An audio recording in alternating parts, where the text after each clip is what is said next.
Muy buena tarde, noche ya.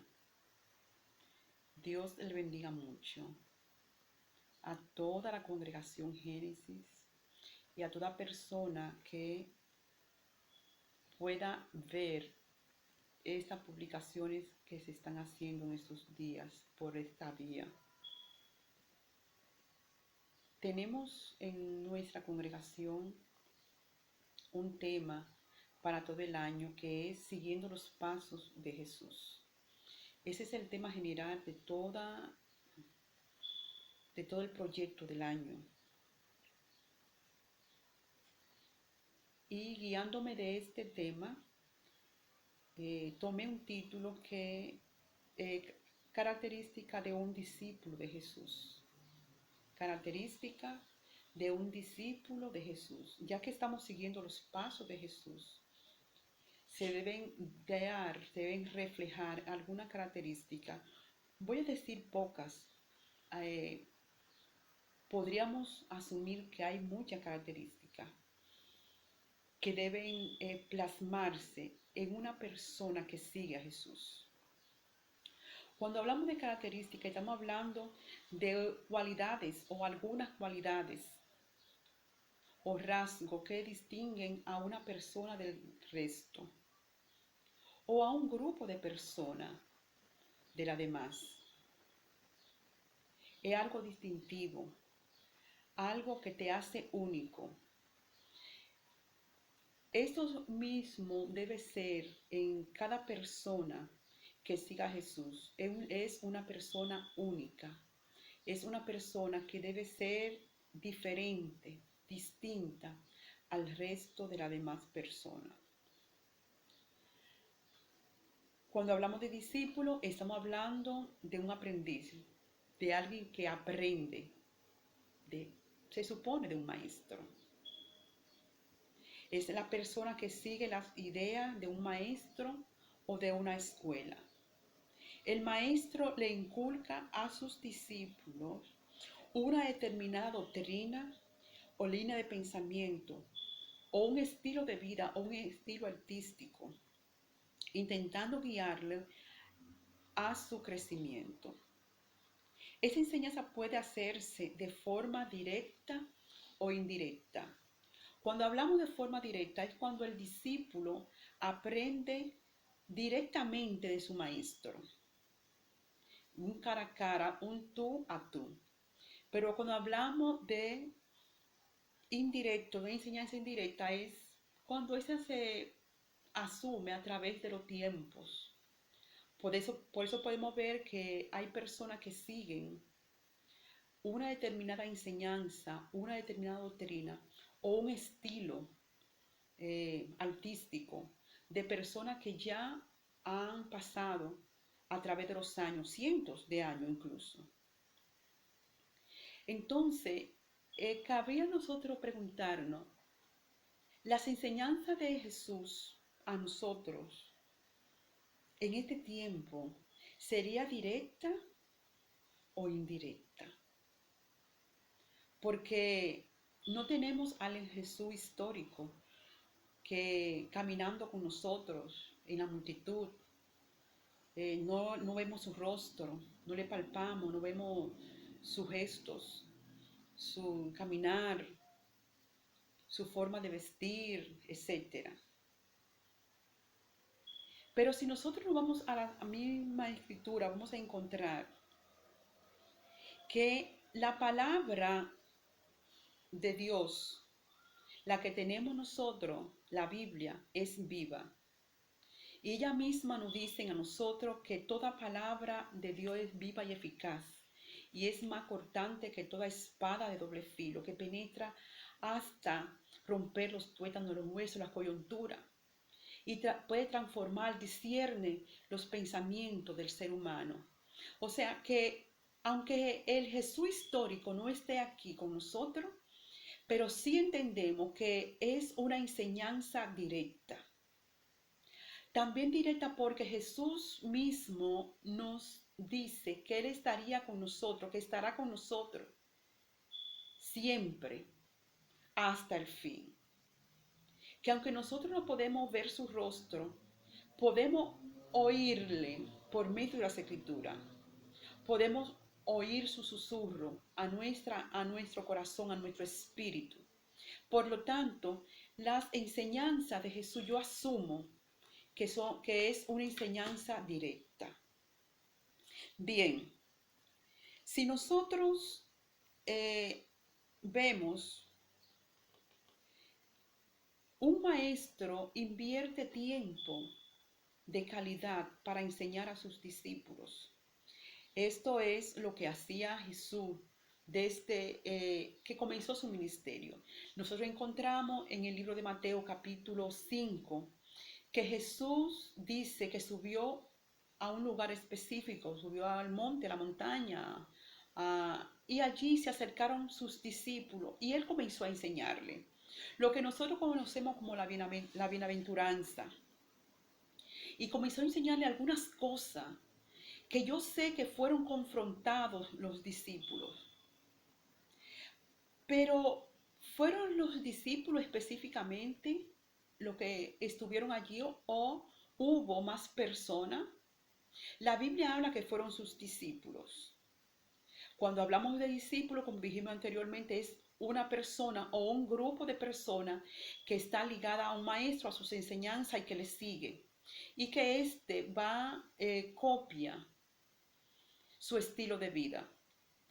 Por experiencia, nosotros sabemos que cuando una persona se siente admiración por otra, siente amor por otra, ve en otra persona un liderazgo, esa persona que está a su lado, que está aprendiendo o que le admira, vemos cómo cada cosa que ese maestro o ese líder hace, cómo impacta su vida, cómo puede transformar y cómo este aprendiz puede adoptar muchas de las cosas que ese maestro, ese líder trata de enseñarle.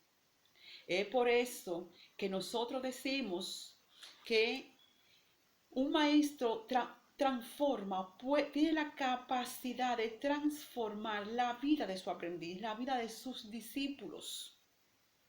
Si una persona llamada, que se llame líder o que se llame maestro, no tenga esta capacidad de hacer transformación, de hacer que la vida cambie, de hacer que esa persona crezca o este grupo de personas crezca, entonces nosotros podemos decir que hay duda en el impacto que ejerce ese líder o ese maestro en la vida de ese o esos discípulos o siguientes o personas que les siguen. Por eso es que nosotros encontramos en Mateo capítulo 9, verso 10, que dice que el Señor se sentaba en la casa, se sentó en una casa específica, y que venían muchas personas, publicanos, pecadores, pero que también vinieron sus discípulos. O sea, había una diferencia de las personas común. Y cuando hablo de común no estoy hablando en forma despectiva, sino de las personas, de los que no eran sus discípulos. Vamos a ser claros. Y de las personas que sí ya se consideraban ser discípulos de Jesucristo. Es tanto así que si leemos anteriormente esta cita, vamos a encontrar que Jesús directamente comenzó a llamar a personas específicas. Y estas personas dejaban lo que estaban haciendo, sus oficios, sus quehaceres, sus labores, y comenzaban a seguir. O sea, había un impacto en la vida de aquellos, en ese llamado. Por medio de ese llamado comenzó una transformación en la vida de las personas que Jesús llamó. Entonces, una de las primeras características o cualidades que debe reflejarse en un discípulo es que éste se niegue a sí mismo. Jesús nos dice a nosotros. Si alguno quiere venir en pos de mí, niéguese a sí mismo, toma su cruz y sígame. Me pongo a pensar en esta frase de inicio, si alguno quiere venir en pos de mí. O sea que la persona es posible que tenga la decisión, que pueda tomar la decisión de ir o no a los pies de Jesús y comenzar a seguirle como un discípulo, comenzar a seguirle como esa persona que realmente Dios quiere que le siga. Negarse a sí mismo es una de las cosas más tremendas que puede tener una persona, un ser humano. Negarse a sí mismo es que todos mis intereses, todos mis sueños, todas mis metas, yo la ponga a un lado y me identifique con la meta de Jesús. Es por eso que encontramos en Mateo capítulo 10, verso 34 en adelante, que Jesús dice que todo lo que pueda ser un obstáculo en la vida mía o en la vida de uno que quiera seguirle, debe renunciar a ello. Muchas veces esta porción bíblica es mal interpretada porque la versión que tenemos dice, si tú no renuncias a papá, mamá, hermano, esposa, esposo, en el caso de nosotras las mujeres, tierra, bienes, tú no puedes ser mi discípulo. Realmente el Señor nos está mandando a renunciar, a que nosotros dejemos todo, que yo pueda dejar a mi familia, a mis hijos, a mi esposo, a mis padres, o alguna posición que yo tenga. No creo que sea específicamente esto lo que el maestro quiso decir. Él más bien lo que quiso decir fue, si esto te es un obstáculo para tú seguirme, tiene que dejarlo. Y es por eso que a través de la historia hemos oído testimonio de personas que han tenido que dejar. He conocido personas que sus padres lo han desheredado, que sus padres lo han sacado de la casa, porque se han convertido a Jesucristo, han venido a los pies del Maestro. Y esas personas han tenido que tomar una decisión en un momento dado serio, de decir, me conformo a lo que está diciendo mi papá o mi mamá, o sigo a Jesús. Es ahí cuando la persona que tiene que tomar una decisión de un valiente y saber si realmente quiere seguir al maestro. Cuando suceden estas cosas, incluso esposos que le exigen a sus esposas o a su esposa, tú o sigue el evangelio o me sigue a mí, o si no nos divorciamos. Hemos visto esto. Entonces, en ese momento la persona tiene que decidir. Aquí es que dice el Señor, si alguna persona no te da incapacidad de negarse o de negar cualquier cosa o de abandonar cualquier cosa tan importante que sea, no importa cuán importante sea, no puede ser mi discípulo. Entonces, el primer punto o la primera característica que debe poseer un discípulo de Cristo es negarse a sí mismo. Bien, la segunda característica es que se interesa en aprender. En una ocasión el Señor Jesús estaba hablando acerca del trigo y la cizaña y comenzó a hablarle por parábola. Nosotros sabemos, pero si alguna persona no lo sabe, de la persona que están escuchando en este momento, que Jesús hacía una distinción en el aprendizaje a toda la multitud, porque había muchas personas que le seguían con diferentes motivos. Pero había un grupo pequeños, vamos a decirlo así, sus discípulos, el cual él había escogido para instruirle, para hacerle crecer, para delegar en ello algo grandioso, que es el ministerio de la reconciliación. A este grupo de personas él le hablaba de una forma diferente. Y aquí que cuando él termina de hablar y hacer el recuento del trigo y la cizaña, su mismo discípulo, cuando están a sola con él, se acercan a él y le preguntan, le dicen, indagan, dinos, ¿qué quisiste decir con la parábola de la cizaña del campo? Y el Señor comenzó a explicarle a ellos. Pero esto no es la primera vez que sucede. Encontramos en otras ocasiones cuando el Señor se aparta después de decirle a toda la multitud, hablarle por parábola, se aparta con sus discípulos a darle los pormenores de lo que él quería enseñar, para que sus discípulos aprendieran, para que sus discípulos crecieran. Y esto le despertaba la curiosidad. Y por lo tanto, muchas veces ellos mismos se acercaban y le preguntaban, ¿qué tú quisiste decir con tal y tal enseñanza, con tal y tal parábola?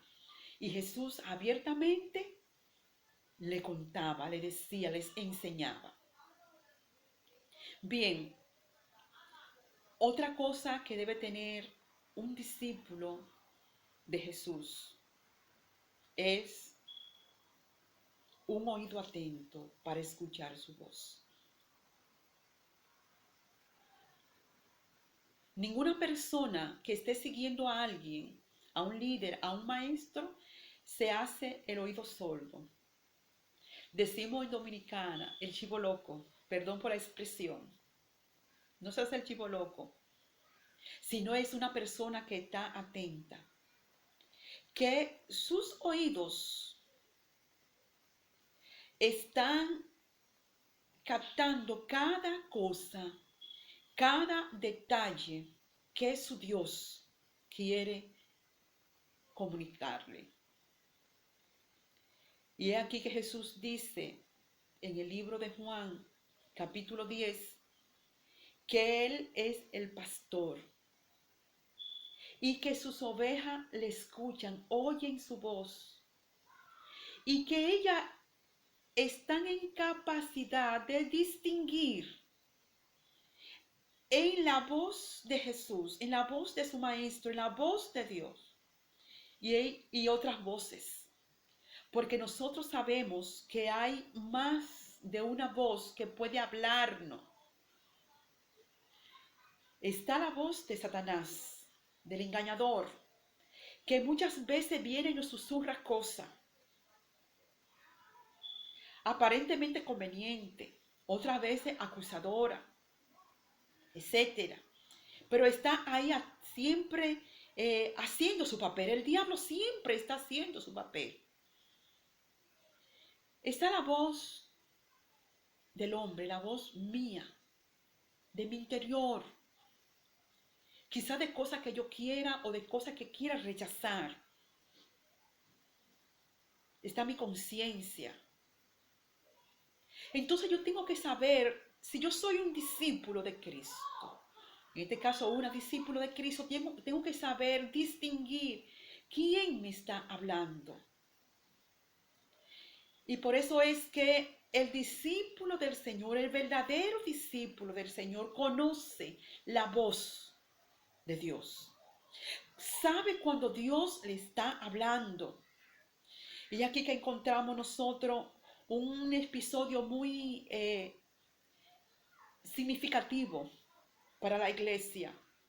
Y es cuando Jesús comienza a preguntarle a sus discípulos, ¿quién dice la gente que yo soy?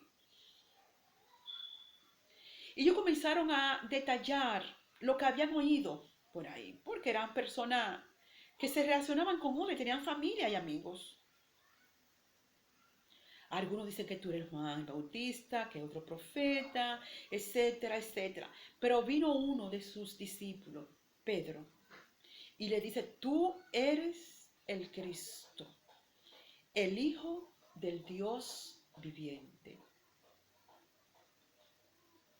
La palabra de Jesús fueron grandiosa en este momento. Y le dice en su propia cara y a la voz de los demás discípulos que estaban con ellos, esto no te lo reveló carne ni sangre, sino mi Padre. O sea, hubo un oído atento a lo que Dios quería decirle, revelar en este momento a los discípulos. Entonces el discípulo de Cristo tiene que tener un oído atento para saber cuándo Dios quiere hablar, no. Porque sabemos nosotros que tenemos la palabra de Dios que son viva. La palabra de Dios es viva. Pero muchas veces esa palabra o esas palabras quieren hablar específicamente por determinada circunstancia a mi vida. Y yo tengo que atender cuando Dios quiere manifestarse por medio de su palabra o por medio de alguna circunstancia o por medio de su espíritu a mi espíritu. Yo tengo que entender cuándo es la voz de Dios. Yo tengo que saber oír, estar atenta. El discípulo de Cristo tiene que tener un oído atento, un corazón abierto para escuchar a Dios, para entender a Dios. Esa es una de las características y es una de las más importantes que debe tener un discípulo de Cristo, porque recuerden que el Maestro quiere que nosotros crezcamos, que no nos quedemos enanos, pequeños, sino que alcancemos cierta estatura. Él lo manifiesta en el libro de Efesios, que nosotros debemos tener cierta estatura. Y por lo tanto, el Señor va a capacitar personas, maestros, pastores, evangelistas, profetas. ¿Para qué? Para que yo, como discípula de Cristo, pueda crecer. No me quede pequeña espiritualmente hablando, sino que yo pueda alcanzar la estatura que Dios quiere que yo alcance. Otra característica, y que no deja de ser también muy importante, es que el discípulo se parece, aleluya, a su maestro. Y me da tanta curiosidad, vamos a decirlo así, cuando arrestaron a Jesús. Había una multitud a distancia. Estaba pasando algo en el mundo espiritual muy grande. Había gente cerca de Jesús. Había otras personas un poco más lejanas y otras a distancia. Incluso muchos se fueron de los discípulos por miedo a que lo agarraran, a que lo apresaran. Pero Pedro se quedó por los alrededores, viendo, mirando a distancia todo aquel evento, lo que estaba pasando. Y varias personas se acercaron a Pedro y le dijeron, tú eres uno de ellos. Y algo muy importante y que me llama mucho la atención es que una mujer le dice, tu manera de hablar te descubre. ¿Qué había en Pedro? ¿Qué estaba sucediendo? ¿Qué transformación se había operado en Pedro para que se pareciera al maestro? para que su forma de hablar, su forma de conducirse fuera diferente a las demás personas que habían allí, porque yo sé que no solamente estaba Pedro, habían otras personas allí. ¿Por qué razón Pedro llamó la atención? Porque Pedro se parecía al maestro. Algo es depositado en la vida del discípulo para que éste pueda parecerse al maestro. Quizá algunas personas lo puedan dudar, pero la Biblia me dice a mí que el Espíritu de Dios, el Espíritu Santo fue depositado en mi interior. Si nosotros nos vamos al libro de los Romanos, vamos a encontrar que el Señor mismo dice aquí en este libro, por medio del escritor de Pablo, diciendo que el Espíritu Santo, el Espíritu de Dios fue depositado en el interior de nosotros. Y este Espíritu Santo, el Espíritu de Dios, como usted le quiera llamar, va a ser una transformación en nuestra vida. Y por lo tanto, como eso se ha depositado en mi vida, en la vida de todo seguidor de Jesús, tiene obligatoriamente que haber una transformación.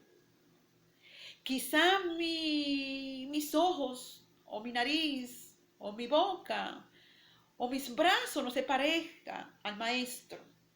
Pero hay algo en el interior, en mi conducta, que tiene que parecerse al maestro. Si mi estatura no continúa creciendo hasta llegar a la estatura de Cristo, quizá no lo voy a alcanzar ahora, lo alcanzaré después, cuando esté en su presencia, pero voy caminando allá. Entonces, si eso no se opera, esa característica es muy importante en la vida de cada uno de nosotros, parecernos al maestro. ¿Por qué razón es que muchas veces en grupos de personas, y yo sé que muchos de ustedes han tenido esa experiencia, de que personas que nunca lo han visto en un grupo determinado, ya sea en la tienda, en el mercado, en la calle, qué sé yo, en algún evento, y alguien se le acerca y le dice: ven acá, tú eres diferente. Yo no sé qué es lo que tú tienes, pero tú eres diferente. A mí me ha pasado, no una vez, no muchas veces, me ha pasado. Las personas, tú eres diferente. ¿Por qué? Dice, ¿qué es lo que pasa? Es que el Espíritu de Dios mora en mí. Cuando el Espíritu de Dios mora en una persona, tiene que ser diferente. No puede ser la misma persona de antes. Por lo tanto, nosotros como discípulos de Cristo tenemos que parecernos a Cristo. Parecernos a nuestro Maestro. Que los demás vean reflejado a Jesús en nosotros. Que las demás personas vean algo diferente en nosotros. Que quizá no sea por una vestimenta o una forma de peinarse o algo así, sino que sea algo más profundo, más palpable, más real en nuestras vidas. De que nosotros podamos parecernos a Dios. Y si el Espíritu de Dios mora en nosotros, nosotros no pareceremos al Maestro. Recuerde, debe negarse a sí mismo. Debe interesarse por aprender más de Dios. Debe tener un oído atento a su voz y debe parecerse al Maestro. Que Dios le bendiga mucho. Ha sido un gozo para mí en este momento estar con ustedes. Mi nombre es Miledis Jiménez Linares y sirviéndole al Señor y dando un poquito de lo que el Señor ha depositado. Dios le bendiga mucho.